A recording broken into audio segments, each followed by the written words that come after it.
Hello बच्चों, कैसे हो आप। आज हम लोग का जो न्यू पॉइंट है वो है स्थिर क्वाथी।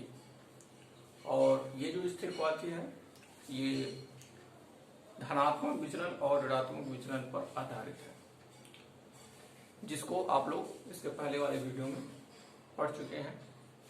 तो चलिए आज हम लोग देखते हैं, पढ़ते हैं स्थिर क्वाथी।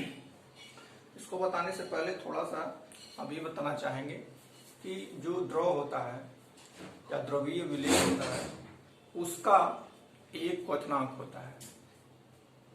क्वथनांक का मतलब है कि जो जिस टेम्परेचर पर जो द्रव है वो उबलने लग जाए। तो जैसे मान लेते हैं H2O हमारे पास है, जल है, इसका क्वथनांक 100 डिग्री सेल्सियस होता है। कोई अल्कोहल ले लें, उसका क्वथनांक जो होता है, जैसे एथेनॉल यहाँ पे है, एथेनॉल का क्वथनांक होता है 78.5 डिग्री सेल्सियस।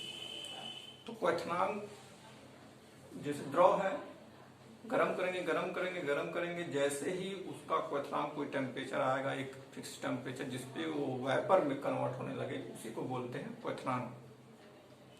और हर एक पदार्थ का क्वथनांक अलग अलग होता है।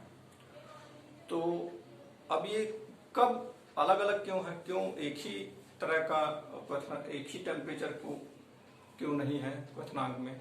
तो इसका ये रीजन है कि पदार्थ जो होते हैं वो अलग अलग होते हैं, पदार्थों का जो गुण होता है वो अलग अलग होता है, उनके संगठन अलग अलग होते हैं। ठीक है। तो जब टेम्परेचर देने पर कोई भी द्रव है, कोई भी पदार्थ है, जब टेम्परेचर देने पर वेपर, उसका जो द्रव है वेपर में कन्वर्ट होने लगता है, वाष्प में कन्वर्ट होने लगता है, तो उसी टेम्परेचर को हम क्वथनांक बोलते हैं। और ये तभी होता है जब वायुमंडलीय दाब के बराबर हो जाता है।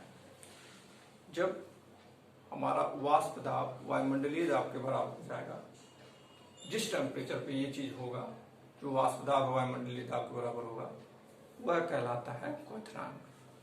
तो क्वथनांक की ये भी परिभाषा है कि द्रव का वाष्प दाब जिस टेम्परेचर पे वायुमंडलीय दाब के बराबर हो जाता है, उस टेम्परेचर को क्वथनांक बोलते हैं। तो चलिए हम लोग स्थिर क्वाथी को देखते हैं। कुछ इसी तरह का स्थिर क्वाथी भी है, इसलिए इसको समझाने से पहले इसको बताया गया है। तो जैसे कुछ द्रव मिश्रित करने पर, स्थिर क्वाथी के बारे में बता रहा है, कुछ द्रव मिश्रित करने पर स्थिर क्वाथी बनता है या बनाते हैं। ठीक है। जैसे दो द्रव मान लीजिए मिला दिए और स्थिर क्वाथी का मतलब जिसका क्वथनांक स्थिर हो जाए, जिसका क्वथनांक स्थिर हो जाए। अब दो द्रव जैसे यहाँ पे H2O है और C2H5OH, जल और एथेनॉल, इन दोनों का क्वथनांक अलग अलग है, लेकिन जैसे इसको मिलाएंगे, ये जो विलयन बनेगा, इनका जो मिक्सचर बनेगा, इनका क्वथनांक स्थिर हो जाता है, इनका क्वथनांक स्थिर हो जाता है।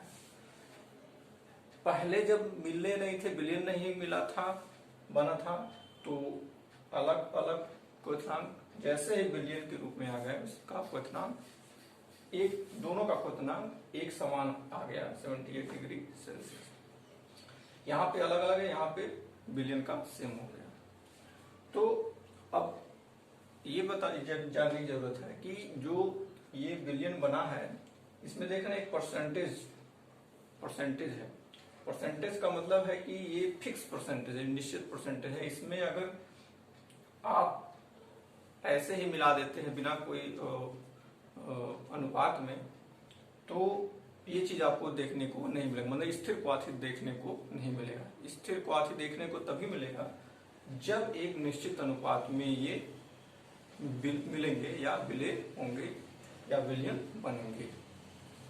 तो 5% अगर H2O ले और 95% एथेनॉल ले, तो ये जो विलयन बनेगा वो स्थिर क्वाथी होगा, अन्यथा दूसरा कोई परसेंटेज हम लेंगे तो नहीं बनेगा।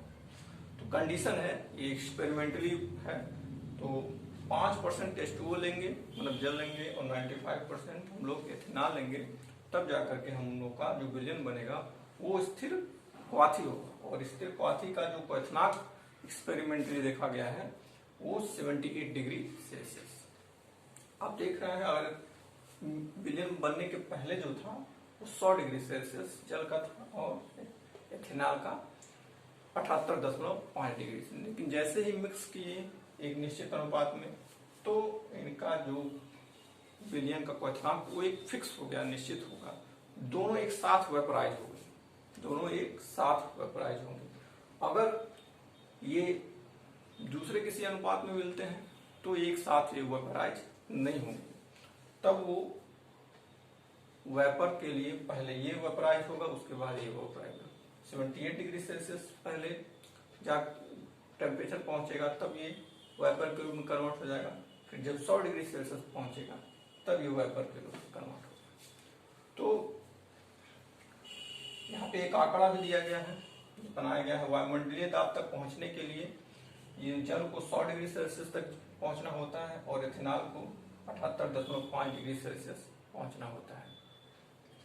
और इन दोनों को जब मिक्स कर देते हैं, विलयन बन जाता है, तो जो उसका वाष्प दाब है वो 78 डिग्री सेल्सियस देने पर ही वायुमंडलीय दाब में कन्वर्ट हो जाता है और उसका वाष्प के रूप में बदल जाता है। पूरी तरीके से एक साथ इन दोनों को एक साथ जो विलयन में उपस्थित मौजूद हैं वो एक साथ वेपराइज होकर के 78 डिग्री सेल्सियस पे वाष्प में पूरी तरीके से बदल जाते हैं। तो परिभाषा भी हम लोग देख लेते हैं। कुछ द्रव मिश्रित करने पर स्थिर क्वाथी बनाते हैं जिसका द्रव व वाष्प अवस्था में संगठन एक समान। जब विलयन बन जाता है तो उसका जो वाष्प अवस्था में संगठन होता है वो एक समान हो जाता है तथा ये स्थिर ताप पर उबलते हैं। एक फिक्स टेम्परेचर पे उबलने लगते हैं, वेपराइज होने लगते हैं।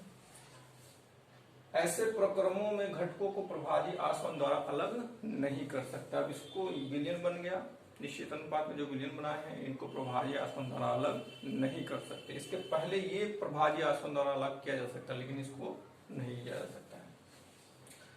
अब ये भी दो प्रकार के होते हैं, ये भी दो प्रकार के होते हैं। एक न्यूनतम क्वथनांकी स्थिर क्वाथी होता है और एक अधिकतम क्वथनांकी स्थिर क्वाथी। तो स्थिर क्वाथी दो प्रकार के, न्यूनतम क्वथनांकी और अधिकतम क्वथनांकी। अब देख रहे हैं यहाँ पे जो वैल्यू इनकी अपेक्षा ये जो वैल्यू है विलयन की वो कम है।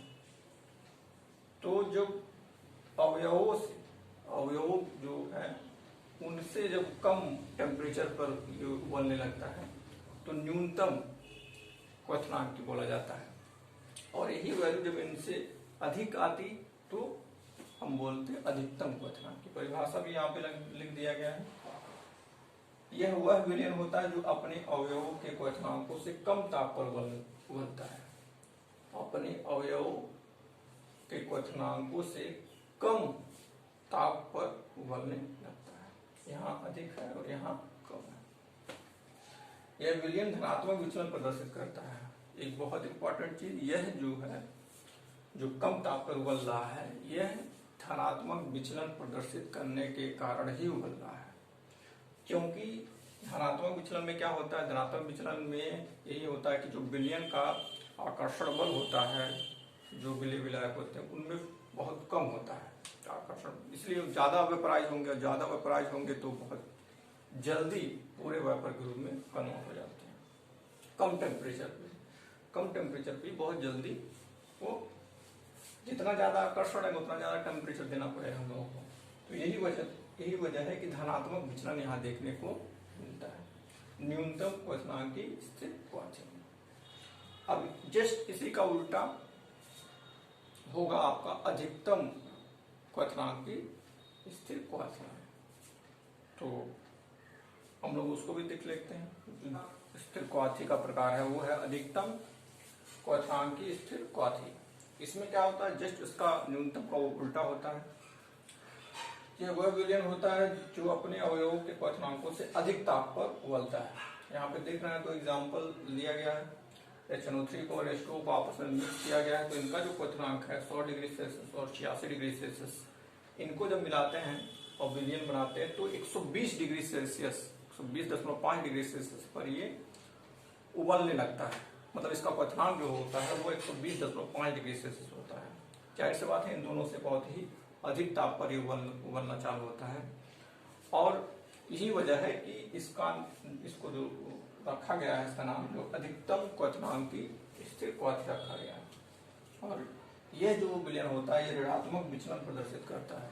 वो अधिकतम कर रहा था और ये ऋणात्मक विचलन, सॉरी, वो धनात्मक विचलन प्रदर्शित करता है और ये ऋणात्मक विचलन प्रदर्शित करता है, जिससे न्यूनतम, जिससे ये अधिकतम क्वथनांकीय स्थिर क्वाथी का निर्माण होता है। ठीक है, तो ये अधिकतम क्वथनांकीय स्थिर क्वाथी है। इसके पहले वाला जो था वो न्यूनतम क्वथनांकीय स्थिर क्वाथी था। तो इसमें जो एग्जांपल देना है अधिकतम वाले में, वो H2H3 को देंगे, जिनको मिक्स करने पर 120 डिग्री सेल्सियस पर ये उबलते हैं, वेपराइज होते हैं।